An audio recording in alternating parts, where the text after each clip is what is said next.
الدرس الاولاني يا جماعه، ياما ناس كتيره بتقول ده انا بحب النبي، هو في حد في الدنيا دي كلها بيحب النبي قدي؟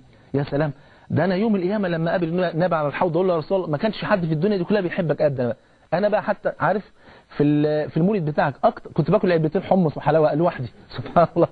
فطبعا ده مش المحبه يا جماعه، المحبه ان انت يعني ان انت تحب النبي بجد، والمحبه مش الاتباع، لا الاتباع هو ثمره من ثمرات المحبه. الاصل يا جماعه ان احنا بنتقرب الى الله بحب النبي، دي عباده لوحدها، عباده ان انت تتقرب الى الله. انا بحب النبي ليه؟ لان ربنا امرني احب النبي صلى الله عليه وسلم. خدت بالك؟ يبقى سبحان الله اول حاجه ناس كتيره بتقول ده انا بحب النبي، طب فين اتباعك؟ فين هدي النبي؟ فين سنة النبي من حياتك؟ فين ولادك وحجاب البنات بناتك وزوجتك من الأمر الذي أمر به النبي صلى الله عليه وسلم؟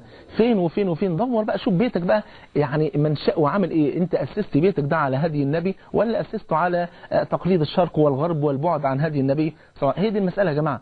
ولذلك سبحان الله المولى عز وجل حينما يقول النبي أولى بالمؤمنين إيه؟ من أنفسهم. أنت ما تقترحش نفسك، شوف النبي بيعمل إيه ودور وراء النبي صلى الله عليه وسلم وامشي وراء النبي صلى الله عليه وسلم حيث إيه؟ حيث صار النبي صلى الله عليه وسلم. النجاة كل النجاة في أن تسير خلف النبي. ولذلك كان سفيان الثوري أمير المؤمنين في الحديث كان يقول إن استطعت ألا تحك جلدك إلا بأثر فافعل. لو قدرت ما تحكش جلدك إلا بأثر جاء عن النبي صلى الله عليه وسلم صحيح فافعل ذلك. اوعى تعمل حاجة من دماغك، كل اللي تعمله اتبع النبي، اتبع ولا تبتدع. يبقى دي أول حاجة. ناس كتيرة بتقول أنا بحب إيه؟ بحب النبي. طب بتحب النبي اديني الدليل. وربنا ليه؟ قل إن كنتم تحبون الله فاتبعوني يحببكم الله. يبقى في حبين، لو بتحب ربنا اتبع النبي تاخد حب ربنا. خدت بالك؟ ولو ربنا حبك بقى كنت سمعه الذي يسمع به وبصره الذي يبصر به ويده التي يبطش بها ورجله التي يمشي به ولئن سألني لأعطينه ولئن استعاذني لأعيذنه. والحديث الثاني الحديث الأولاني عند البخاري الثاني عند مسلم. الحديث الثاني ان المولى عز وجل ينادي على أمين الوحي وأمير الملائكة جبريل عليه السلام، يا جبريل إني أحب فلانا فأحب فلان ده باسمه. وجبريل ياخد أمر وينفذ أمرين. شوف بقى المحبة هي بقى حتة إيه اللي احنا اتكلمنا فيها قبل كده، حتة لبيك، يعني جئتك بحب يا رب، أنت أمرتني فأنا لما بنفذ بحب.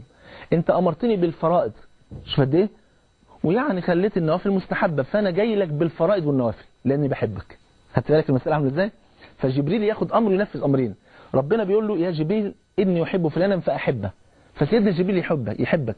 ولما يحبك ما يكتفيش بكده، لا ينادي على ايه؟ ملائكة السماوات السبع يا ملائكة السماء إن الله يحب فلانا فأحبوه، فتحبك ملائكة السماوات السبع ثم يوضع لك القبول في الأرض. يبقى دي المسألة الأولى. ناس كتيرة جدا بتزعم إنها بتحب النبي، لازم دليل، عايزين دليل. لو بتحب النبي اتبع النبي صلى الله عليه وسلم. النقطة الثانية يا جماعة، سيدنا عمر اللي زي ما قلت لك كان واخد سيفه عشان يقتل النبي، تحول مرة واحدة، حوله الإيمان بالله عز وجل إلى رجل محب للنبي صلى الله عليه وسلم، يتمنى أن يفدي النبي بحياته وأولادي وبكل ما يملك رضي الله عنه وارضاه. عشان كده بمناسبة بقى الكلام عن الحب يا جماعة، تعالوا للادي وتسامحوني، هو مش خروج عن قصة سيدنا عمر، لكن هو عين القصيد أو هو يعني بيت القصيد